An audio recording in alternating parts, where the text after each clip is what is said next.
반갑습니다. 최애 채널에 드디어 제 사연을 보내게 되네요. 저는 40대 평범한 여자입니다. 제 인생의 치부를 드러내는 게 고민이어서 망설였는데 생각해보니 제가 잘못한 게 없는 것 같아 용기를 내어봅니다. 저는 대학 졸업 후 거의 쉬지 않고 30살까지 회사 생활을 했어요. 재미없고 힘들긴 하지만 남들도 다 이렇게 사니 현재에 감사하며 살았습니다. 30의 나이까지 남자를 2명을 사귀긴 했는데 사랑을 해서 만났다기보다는 의무적으로 사귄 것 같은 기분이 들었어요. 그래서 진짜 사랑다운 사랑을 갈망하며 30대를 시작하게 되었는데 제 소원은 1년도 지나지 않아서 이루어졌습니다. 친구의 남자친구 소개로 만나게 된 남편은 사업을 운영하는 동갑내기였는데 외모도 성품도 너무 훌륭해서 쉽게 그리고 매우 깊게 사랑에 빠지게 되었어요. 그이 역시 제가 운명의 여자라며 사귀기 시작하면서 결혼을 염두에 두라는 말을 입버릇처럼 했답니다. 그렇게 저희는 2년간의 연애를 뜨겁게 하고 결혼을 약속하게 되었어요. 그런데 결혼 전 남편의 형편을 알게 되었는데 재산이 거의 없었습니다. 사업에 많은 돈이 들어가서 그렇다고 했는데 남편의 성실함을 믿어서 흔들리지 않았답니다. 그이는 앞으로 사업에 들어가는 돈은 거의 없고 들어올 일만 창창하니 아무 걱정하지 말라고 일렀어요. 그래서 신혼집을 남편의 사업장을 담보로 대출을 받고 일부는 제가 보태어줘서 마련했습니다. 저는 혼수까지 모두 장만해서 그동안 모았던 돈을 거의 다 소진하게 되었어요. 30대 초반이었던 저희는 청춘답게 매일같이 각자의 자리에서 열심히 일했습니다. 신혼집 대출금은 남편이 혼자 책임지기로 했고 제가 버는 돈은 미래를 위해 적금과 펀드를 들었어요.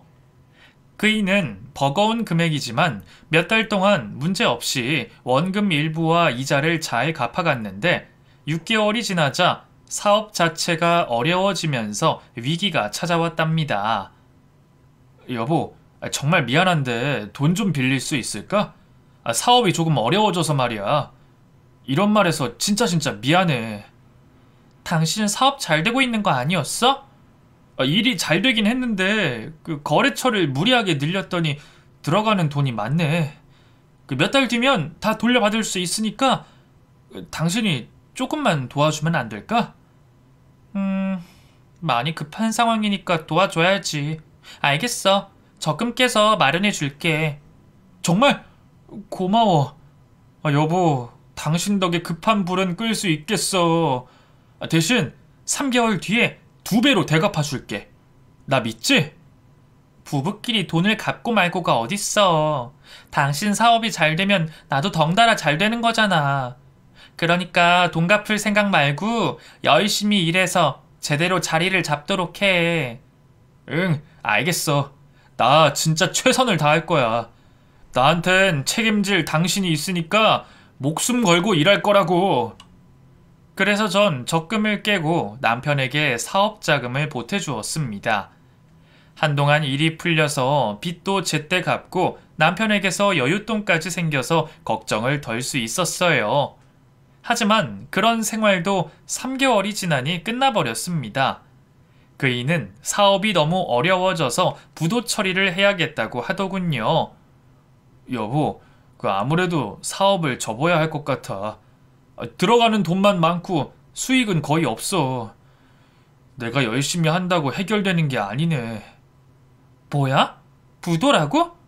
그럼 빚이 얼마나 남아있는 거야? 회생 신청해봤어? 응. 그런데도 갚아야 할 빚이 10억 정도가 남더라고. 미안해. 하지만 내가 무슨 수를 써서라도 다 갚을 거야. 저는 기운이 쭉 빠지면서 한숨이 절로 나왔습니다. 그런데 남편의 의지와 결심을 들으니 희망이 있으리라 믿고 이혼은 생각하지 않았어요. 그래서 그이는 사업을 정리하고 낮에는 택배를, 밤에는 배달 일을 하면서 빚을 조금씩 갚아나갔습니다.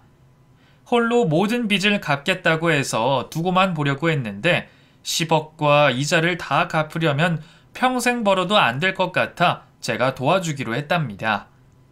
저희는 아이 계획을 무산시키고 오로지 빚을 갚는 데 애쓰면서 살아야 했어요.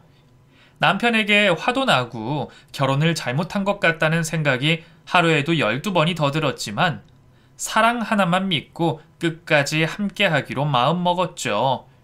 5년이 지나고 남편 빚을 절반 갚게 되었고 10년이 지나서야 모든 대출금을 갚을 수 있었답니다. 저희는 너무 기뻐서 기념 파티를 둘이서 했는데 어찌나 눈물이 많이 나오던지 절대로 잊을 수 없는 날이 되었어요. 여보, 그동안 고생했어. 내 빚을 같이 갚아줘서 진짜 고마워. 진짜 오래 걸렸다.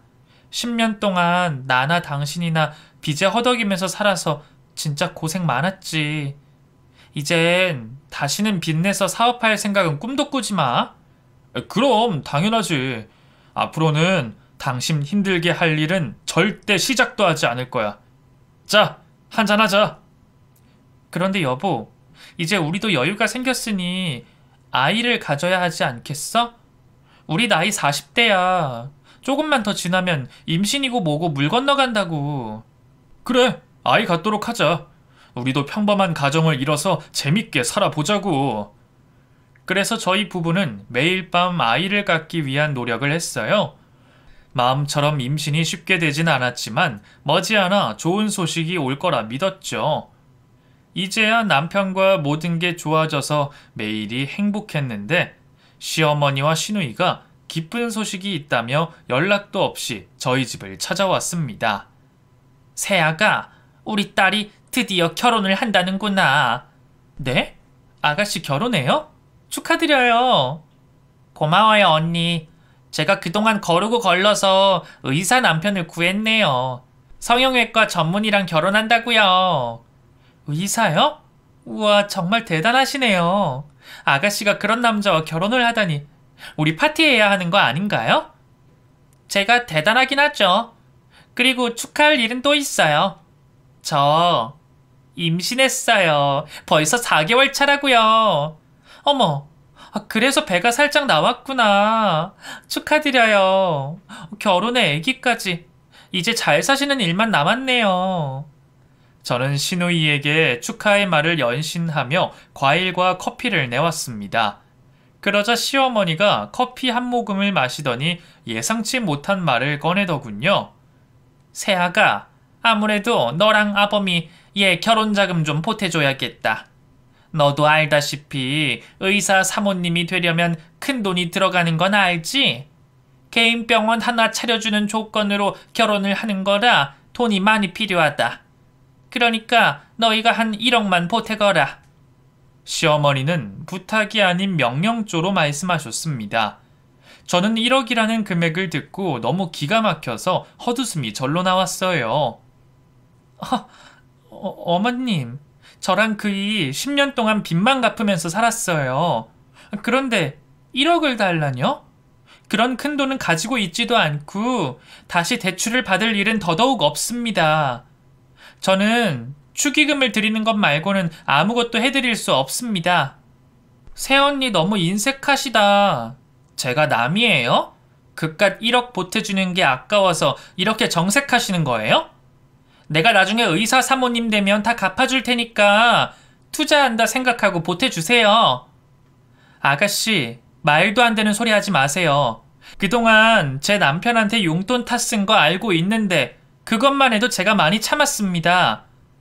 나이 35에 직장도 알바도 하지 않고 저희가 주는 용돈으로 놀고 먹기만 하셨으면 양심상 이런 생각은 하지 않는 게 정상 아닌가요? 어머, 겨우 용돈 몇 푼 준 거로 생색을 내시는 거예요? 새언니 진짜 웃긴다. 한 집 식구끼리 너무 치사한 거 아니에요? 그리고 제가 놀고 먹기만 했어요? 공무원 시험 준비하느라 일을 못한 거잖아요. 그래서 공무원이 되셨어요? 하긴 아가씨처럼 허구한 날 술 먹고 노는 사람이 공무원 시험에 합격할 리가 없죠. 새언니, 나도 충분히 노력했어요. 해도 안 돼서 답답한 마음에 술 좀 먹고 기분을 푼 게 문제가 되나요? 자꾸 이야기가 샛길로 새는데 지금 이야기의 요점은 저한테 결혼 자금을 달라는 거죠? 정확하게 말씀드릴게요. 전 한 푼도 도와드릴 수 없습니다. 그러자 시어머니가 노발대발하며 삿대질과 모진말을 하더군요. 2년 말하는 싸가지 봐라. 네 동생이 결혼한다 해도 이런 식으로 나올 거냐? 한 식구끼리 도우면 어디가 덧나냐고. 매정한 년아. 어머님, 저는 동생 없고요. 지난 10년 동안 그이 빚을 갚아줬어요. 그 정도만 해도 저를 떠받들어야 하는 거 아닌가요? 어머님한테 이런 욕 들을 만큼 모자란 며느리가 아니란 말입니다. 더 할 말 없으니까 두 분 그만 일어나세요. 허! 네 인성이 좋지 않은 건 알고 있었다만 이 정도로 바닥인 줄은 몰랐다. 이번 기회에 네가 어떤 년인지 제대로 알게 됐으니 인간적인 대접 받을 생각 마라. 시어머니와 시누이는 얼굴이 시뻘개진 채로 저희 집에서 나가게 되었고 저는 늦은 밤 퇴근한 남편에게 절대 시누이에게 돈을 해주면 안 된다고 못을 박아두었습니다. 그러자 남편은 조금만 도와주면 안 되냐고 되물었고 저에게 온갖 잔소리를 듣고 나서야 약속을 했답니다. 얼마 뒤 시누이는 의사심해부와 상견례가 진행되었는데 저는 그 자리에 나가지 않았어요. 초대도 받지 않았고 괜히 돈 문제로 불똥이 튈 것 같아 신경을 끄고 있었죠. 몇 개월 뒤 시누이는 어떻게 돈 문제를 해결했는지 모르지만 결혼식을 올리더군요. 남편에게 물어봤더니 시어머니가 알아서 해결했다고만 대답했답니다. 여하튼 저와 남편이 돈을 들이지 않았으니 관심을 끄게 되었고 시누이를 축하해주고 끝이 나는 줄 알았어요. 그런데 며칠 뒤 누군가 현관 비밀번호를 누르고 집에 들어왔습니다. 바로 시어머니였죠. 어머님, 뭐 하시는 거예요? 비밀번호는 어떻게 알았고 이 많은 짐들은 뭐예요? 아휴, 또 CM이를 보자마자 인상부터 쓰는 거냐? 넌 어쩜 그렇게 인정머리가 없는 거야? 사돈이 널 어떻게 키웠는지 안 봐도 비디오다. 어머님, 어떻게 된 일인지 말씀부터 해주세요. 괜히 저희 부모님 들먹이지 마시고요. 치, 끝까지 지 할 말만 하시겠다. 그래, 말해주마. 나 오늘부터 여기서 지낼 거다. 네 서방하고 다 얘기 끝난 거니까 잔말 말고 짐이나 바꿔라. 네? 저희 집에서 지내겠다고요? 어머님, 저는 아무것도 몰랐어요. 이렇게 막무가내로 들어오시면 곤란해요. 시어머니는 눈을 날카롭게 뜨며 짐승 같은 이빨을 드러냈습니다.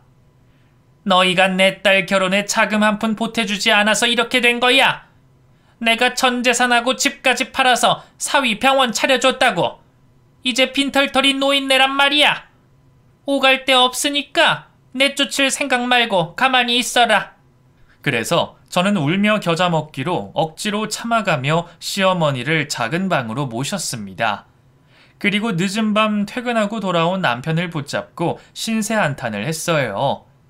당신 너무하는 거 아니야? 나한테 한마디 상의도 없이 이게 뭐하는 짓이야? 10년 동안 당신 빚을 질리도록 갚아줬어. 그런데 이번엔 시어머니를 모시고 살라는 거야? 나 절대 못 모셔. 여보, 미안해.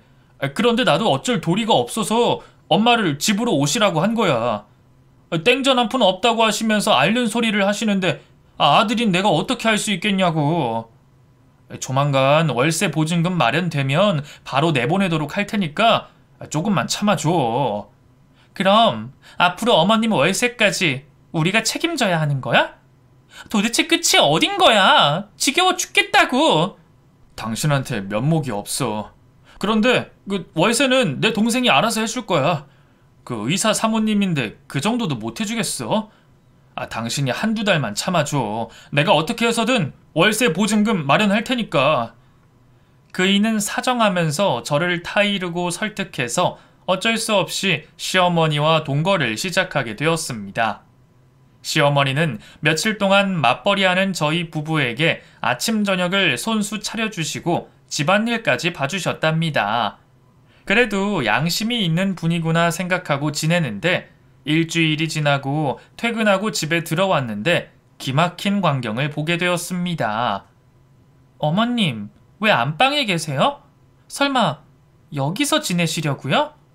그래, 생각해보니 내가 어른이고 아들 집에 와서 사는데 응당 안방을 써야 하는 것 같아서 방을 옮겼다. 2달 뒤에 나가실 분이 왜 안방으로 오세요? 어머님, 이 집에서 같이 살 수 없다 했잖아요. 얘가 또 싸가지 없이 말하네. 내가 지내는 동안만이라도 안방 좀 쓰는 게 그렇게 곶감니? 난 양보할 생각 없으니까 니들이 작은 방을 쓰도록 해라. 결국 제가 한 발 물러나 안방을 시어머니에게 내어주었습니다. 그리고 남편에게 온갖 화를 냈습니다. 당신 내 말 잘 들어? 난 어머님 모시고 살 생각 절대 없어. 그러니까 다음 달에 꼭 어머님 내보내도록 해. 그렇지 않으면 이혼 서류 받을 각오하는 게 좋을 거야. 알았어. 지금 보증금 거의 다 모았어. 그러니까 당분간만 엄마 편하게 지내게 해드리자. 부탁할게, 여보. 남편이 기죽은 목소리로 말하길래 저도 더는 화를 내지 않고 조용히 넘어가기로 했어요. 그런데 그때부터 시어머니가 저에게 시집살이를 시키려고 하더군요. 자신의 손에 물 한 방울 묻히지 않고 잔소리를 늘어놓더라고요. 예, 내 아들이 밖에서 몸쓰는 일을 하는데 반찬이 이게 뭐니? 어떻게 된 게 젓가락 갈 데가 하나도 없을 수 있는 거야? 오늘 저녁은 한우도 좀 굽고 갈치조림도 좀 해라. 그리고 하루 종일 집에만 있어 답답하니까 용돈 좀 주고 나가라. 바람 좀 쐬고 와야겠으니까. 네, 알겠어요. 여기서 지내는 동안은 편하게 모시고 싶으니까 저도 노력할게요. 오늘 저녁에 맛있는 거 해드릴게요. 그리고 제 지갑에 있던 5만 원을 꺼내드렸습니다. 뭐야, 꼴랑 5만 원? 이걸 누구 코에 붙이니?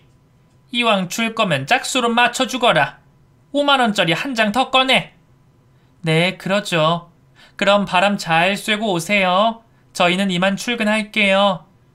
속에서는 화가 불덩이처럼 끓어올랐지만 시어머니가 나갈 날을 기다리며 꾹 참았습니다.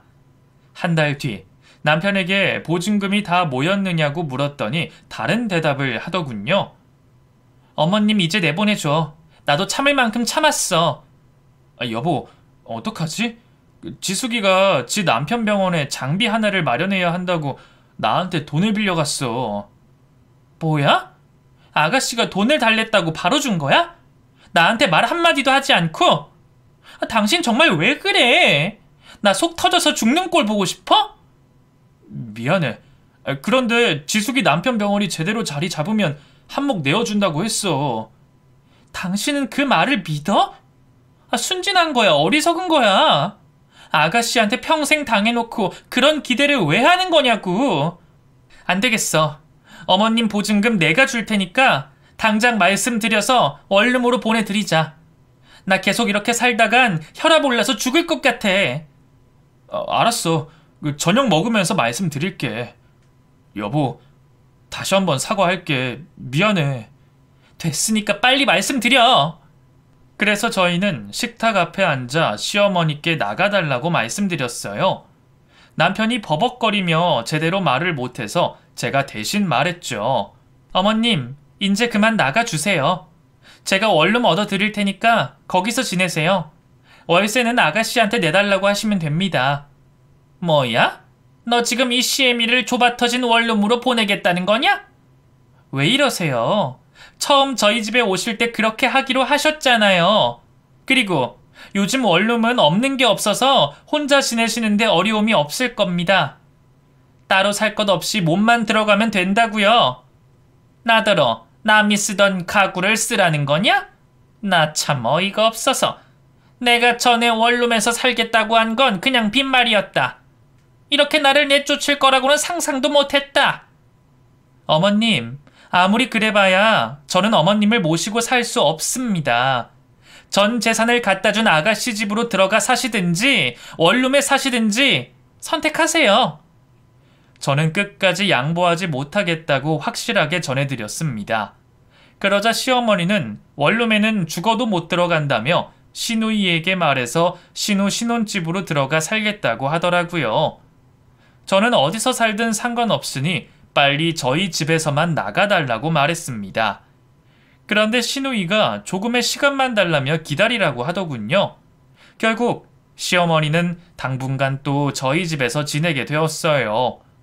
마음 같아선 매일같이 달달 볶아서 내보내고 싶은데 어른이고 시어머니라 조용히 기다리기로 마음먹고 나가라는 말을 참았습니다. 그런데 몇 달이 지나도 시누이는 시어머니를 모셔가지 않았어요. 자기가 만삭이고 곧 아이를 낳으니 출산 후에 모시고 가겠다고 또 미뤘답니다. 임산부한테 큰 소리 내는 건 아닌 것 같아 알겠다고 대답하고 또다시 기다림을 이어갔어요. 그렇게 2달 뒤 시누이가 아들을 출산하게 되었고 산후조리원에서 2주 동안 몸을 풀고 신혼집으로 돌아갔답니다. 이에 저는 시어머니께 다시 말을 꺼냈습니다. 어머님, 이제 그만 아가씨 집으로 들어가시는 게 어때요? 거기 가셔서 손자 돌보면서 지내면 여러모로 좋을 것 같은데? 치, 또 그 소리냐? 넌 이 시엠이랑 살고 싶은 마음이 눈꼽만큼도 없는 거니? 죄송하지만 어머님이랑 사는 거 너무 불편해요. 집이라는 공간은 마음 편히 쉬는 곳인데 어머님이랑 같이 지낸 이후로는 회사보다 집이 더 불편하고 힘들다고요. 그러니까 이번에는 꼭 아가씨 집으로 들어가 사세요. 알았다. 나 참 더러워서. 며칠 내로 해결할 테니까 그만 좀 보채거라. 싫은 소리를 듣긴 했지만 시어머니에게서 해방된다는 생각에 몸과 마음이 한결 가벼워졌습니다. 그리고 며칠 뒤 회사에서 야근을 하고 집에 들어갔는데 저희 집에 시매부를 제외하고 온 가족이 모여 있었습니다. 시누이가 아이를 안고 온 걸 보니 드디어 시어머니를 모시고 가려는 줄 알았어요. 어머, 아가씨 오셨어요? 예쁜 조카도 왔네요. 네, 새언니. 엄마가 하도 손자가 보고 싶다고 노래를 불러서 놀러 왔어요. 놀러요? 어머님 모시고 가려고 오신 게 아니라요? 모시다뇨? 제가 진작에 오빠한테 말했었는데. 제 남편이 엄마를 모시고 사는 건 어려울 것 같다고 해서 취소된 지가 언젠데요. 네? 그럼 어머님은 어디서 지내요? 어디서 지내긴요. 여기서 쭉 사셔야죠. 그리고 앞으로 엄마가 제 아들을 봐주신다고 했으니까 언니도 거들어 주세요. 제가 그이 병원 안내데스크에서 일하기로 했거든요. 저는 끔찍한 말을 듣고 되짚어서 물었습니다. 뭐라고요? 그러니까 어머님이 이 집에서 계속 지내면서 아가씨 아들을 여기서 돌본다 이 말이에요? 저희 집에서 애를 키우겠다고요? 그래요. 제가 주말마다 와서 데려갈 거니까 평일에는 여기서 지낼 거예요. 엄마가 다 해주시겠지만 언니도 좀 거들어 주세요. 나중에 애기 낳으실 테니까 미리 예행 연습한다 생각하시고 잘 키워주세요. 너무나 기막힌 저는 잠시 할 말을 잃어 넋을 놓고 시댁 식구들을 바라봤는데 다들 심각성을 모르고 있는 눈치였습니다. 저는 정신을 부여잡고 남편에게 말했습니다. 당신 지금 뭐 하는 거야? 어머님이 계속 이 집에서 지내도록 두는 것도 그렇고 이제는 아가씨 애를 우리 집에서 키우겠다고? 이게 말이 된다고 생각해? 뭐가 좋다고 애기 보고 웃고만 있는 거야? 여보, 생각해봤는데 엄마는 그냥 우리가 모시는 게 좋을 것 같아. 앞으로 지숙이가 우리한테 생활비를 보태준다니까 우리도 이득이라고. 그리고 우리가 조카를 키우다 보면 나중에 생길 우리 아이를 제대로 키울 수 있지 않겠어? 누이 좋고 매부 좋은 결정이잖아. 뭐가 어째?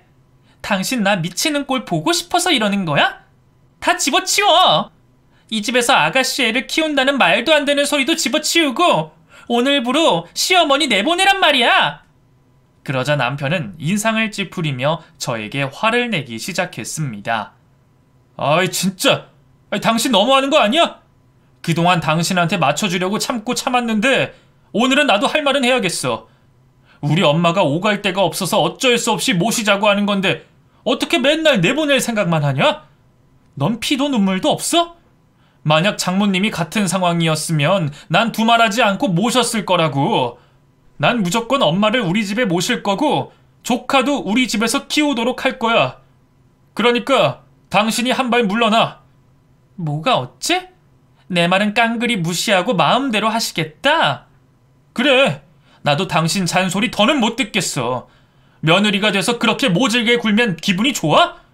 그냥 내 부모다 생각하고 모시란 말이야. 당신 진심이지? 내 의견은 다 무시하겠다는 거지? 그럼 나도 가만히 있지 않겠어. 남편에게 똑같이 언성을 높였더니 이번에는 시어머니와 시누이가 공격하더군요. 얘가 어디 서방한테 목소리를 높여? 도대체 친정에서 뭘 배우고 온 거니? 그리고 내가 내 아들 집에서 살겠다는데 네가 뭔데 나가라 말아야?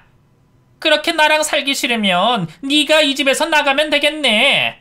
새언니, 본전도 못 찾을 소리는 그만하고 그냥 우리 엄마 모시고 사세요.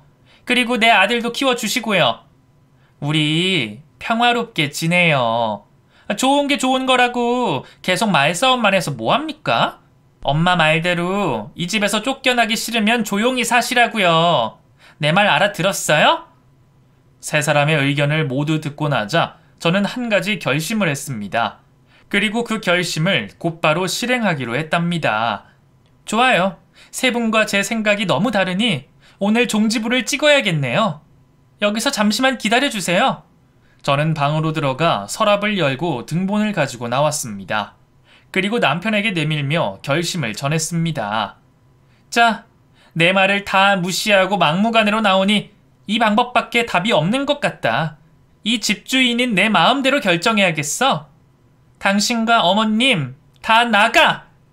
끝까지 참아보려 했는데 도저히 당신하고는 못 살겠다. 날 10년 동안 고생시킨 것도 모자라서 이 난리를 피워? 너 같은 놈하고 계속 사느니 이혼녀 딱지를 달고 혼자 사는 게 훨씬 낫겠다고. 시어머니가 남편이 든 등본을 빼앗아 들더니 집주인이 저인 걸 보고 크게 놀라며 물었습니다. 이게 어떻게 된 거냐? 왜 내 아들 집이 얘 명의로 된 거야? 엄마, 그게 말이야. 이 사람이 내 빚을 같이 갚아주면서 나한테 집 명의를 바꿔달라고 요구했어. 이 등신아, 그렇다고 이 집을 넘겨줘? 아유, 내가 못 살아. 어머님, 보셨죠? 이 집은 제 집이니까 다들 나가주세요. 저 이 사람이랑 이혼할 거니까 소장 받을 준비하라고요. 제가 이혼을 통보하니 시댁 식구들의 태도가 아주 급하게 돌변하더군요. 시어머니는 세상 착한 사람 얼굴을 하며 말했답니다. 세아가, 이혼이라니. 지금 흥분해서 그런가 본데 일단 이성을 찾아라. 저 지금 지극히 이성적입니다. 이런 인간하고 사는데 이 꼴이 났다고요. 그리고 어머님과 아가씨 같은 사람들하고 더 이상 엮이기도 싫습니다. 세아가, 미안하다. 네가 원하는 대로 내가 이 집에서 나갈게. 내 손자도 여기서 키우지 않을 거야. 그러니까 네 남편하고 조용히 살거라. 그럼 다 해결된 거지? 아니요. 오만정이 떨어져서 더는 못 살아요. 저 이혼 소송해서 10년 동안 제가 헌신한 것과 정신적인 피해 보상까지 위자료로 다 받아낼 거예요. 위자료? 얘 세아가, 왜 자꾸 일을 복잡하게 만드니? 내가 나가겠다고 했잖아. 그러니까 이혼할 생각 말아라. 새언니, 저도 제 아들 이 집에 맡기지 않을게요. 그러니까 오빠랑 둘이서 지내세요. 엄마는 제가 원룸에 모시든가 할게요. 여보, 나도 생각이 짧았어. 당신 말대로 다 해줄 테니까 이혼 이야기는 그만해, 응? 내가 당신을 얼마나 사랑하는지 알잖아.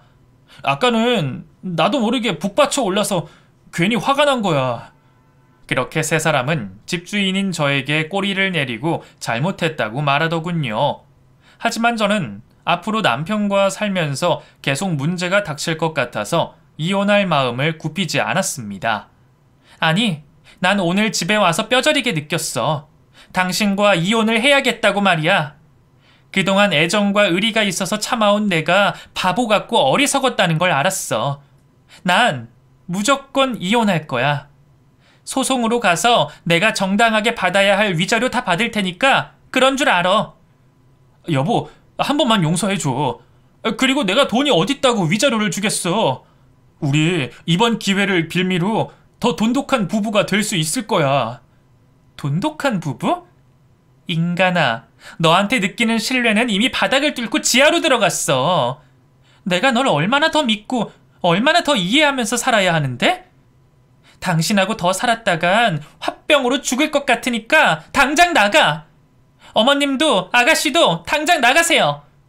그러자 시댁 식구들은 연신 미안하다며 저를 달래려고 시도했습니다.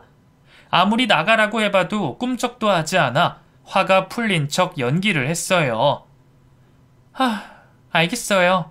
어머님이랑 당신 마음 알겠으니까 나 혼자서 쉬게 집에서 나가줘. 며칠 동안 안정을 취해야 할 것 같아. 지금 당신이 옆에 있으면 폭발할 것 같으니까 피해 있는 게 좋겠어. 알겠어. 당분간 모텔에서 지내든지 할게. 그러니까 화 풀리면 언제든지 연락 줘. 여보, 사랑해. 세아가 빨리 화 풀고 연락 주거라. 그럼 나가볼게. 네, 어머님. 흥분 가라앉히고 정신이 온전하면 연락드릴게요. 그렇게 고분고분하게 말했더니 시댁 식구들이 제 눈앞에서 사라졌습니다. 그래서 전 인터넷으로 이혼 전문 변호사 중 유능한 사람을 찾아 연락을 하게 되었고 전화 상담을 1시간이나 하고 사무실로 찾아갔답니다. 변호사가 준비해 오라는 대출금 납부한 통장 내역서와 여러 서류를 전달해 줬어요. 그러자 변호사는 돈 관련 이혼 사유는 승소하기 쉽다면서 저를 안심시켜 줬습니다. 며칠 뒤 이혼 소장은 남편이 일하는 택배사에 퀵으로 보냈답니다. 그이는 일하다 말고 헐레벌떡 집으로 달려왔지만 현관 비밀번호를 바꿔서 들어올 수 없었어요.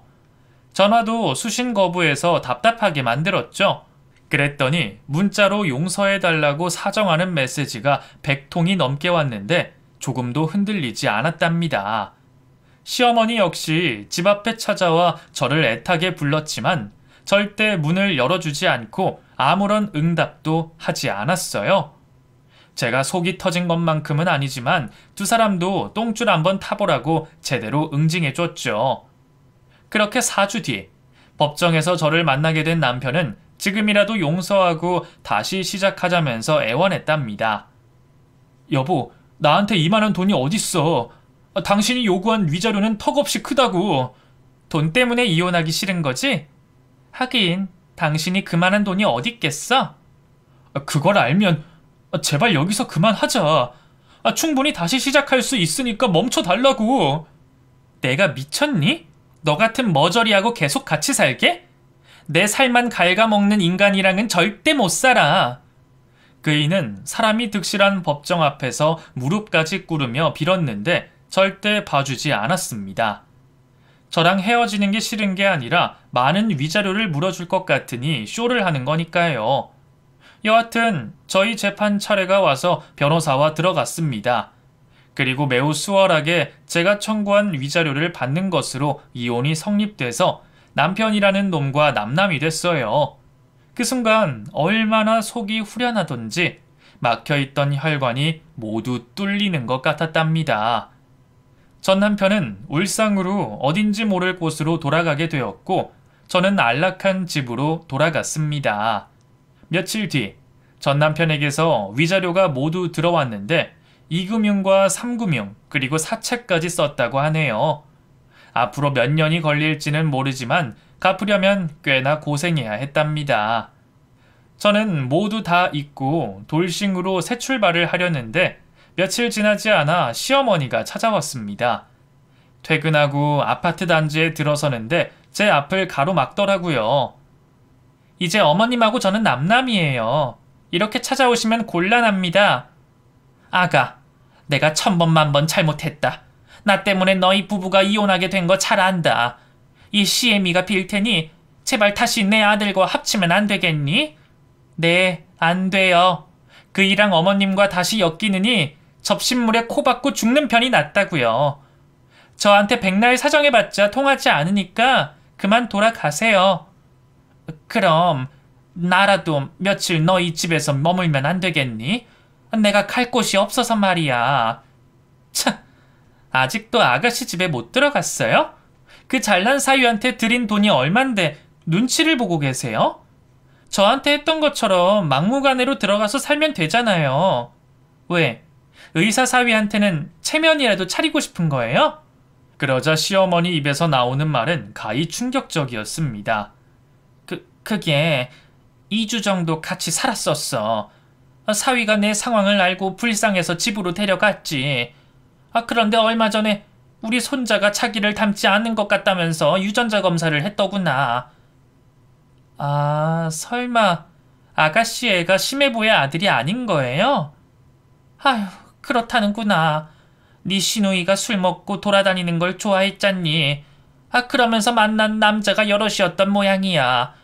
결국 사기 결혼으로 고소한다는 걸 겨우 말려서 합의 이혼을 했어. 덕분에 내가 의사 사위한테 줬던 전 재산은 한 푼도 돌려받지 못했다.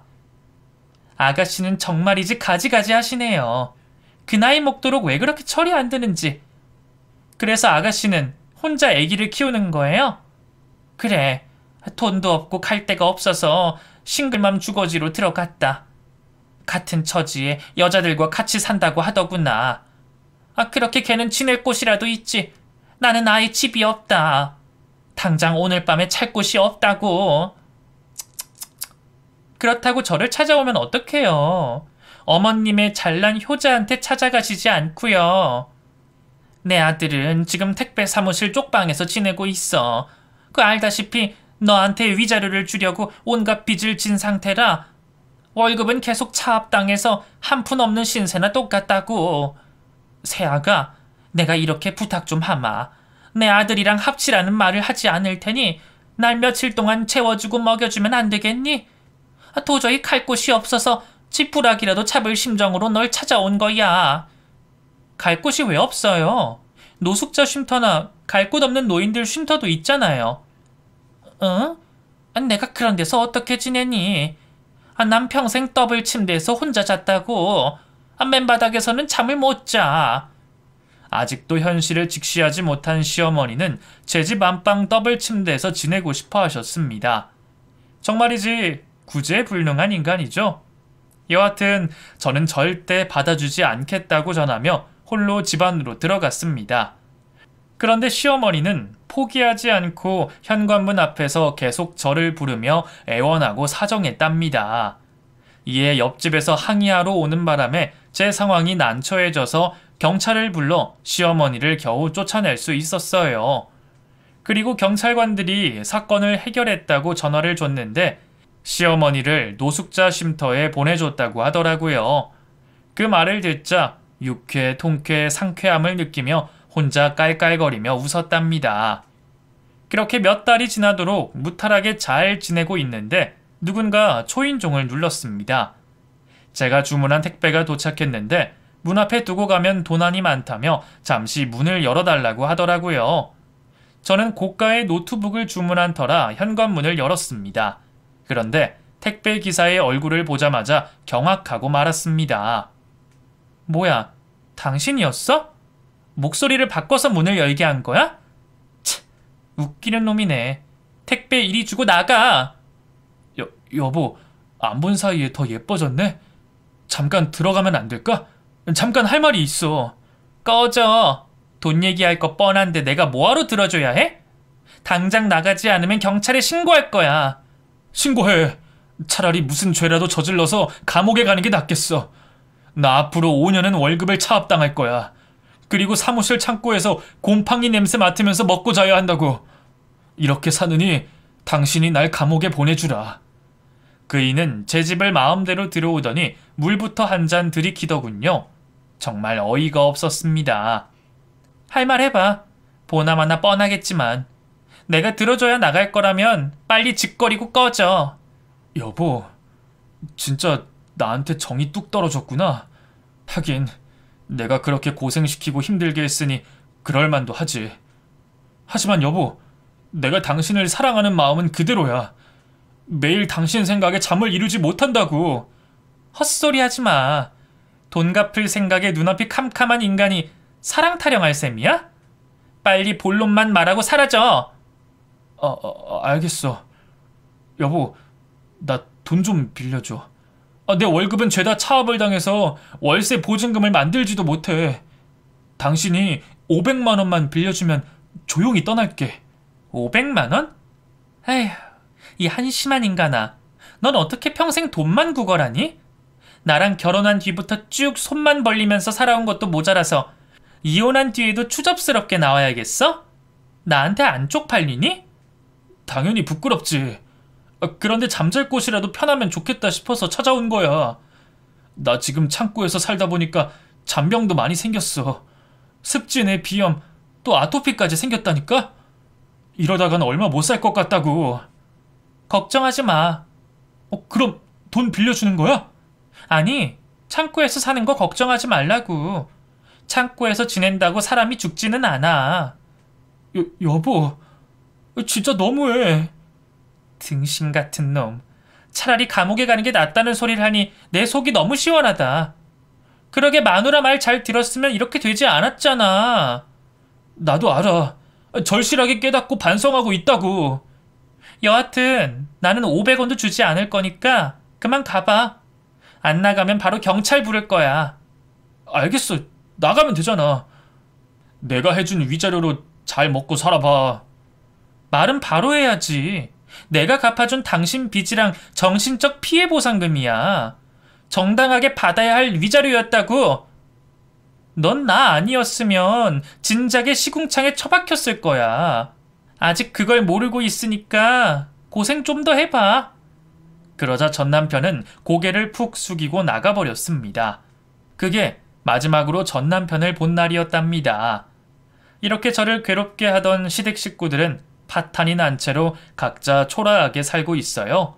다 인과응보고 사필귀정 아니겠습니까? 저는 한치의 미안함도 느끼지 않고 일상을 회복했네요. 그러다 새로운 남자를 만나게 됐는데 직업이 공무원이었습니다. 그이는 빚도 하나도 없고 검소한 사람이었어요. 또 성격도 온화하고 착해서 나무랄 데가 없었어요. 그래서 저희는 이듬해 재혼을 하게 되었고 새로운 곳에 가정을 꾸리고 살기 시작했습니다. 그리고 또 좋은 소식이 하나 더 있는데 제가 임신을 했답니다. 이전 결혼 생활에서는 돈 때문에 미루고 미뤘던 것을 재혼하자마자 소원을 이루게 됐죠. 마음이 편안했으니 임신도 쉽게 된 것 같아요. 이렇게 저는 오랜 시간이 걸려 평범한 삶을 찾게 되었답니다. 지금 제 사연을 들으신 분들 중 배우자와 시댁에 돈과 비슷한 갈등이 참 많을 텐데요. 제 이야기로 조금이나마 위로가 되셨으면 좋겠네요. 그럼 저는 물러가 보겠습니다. 모두 안녕히 계세요.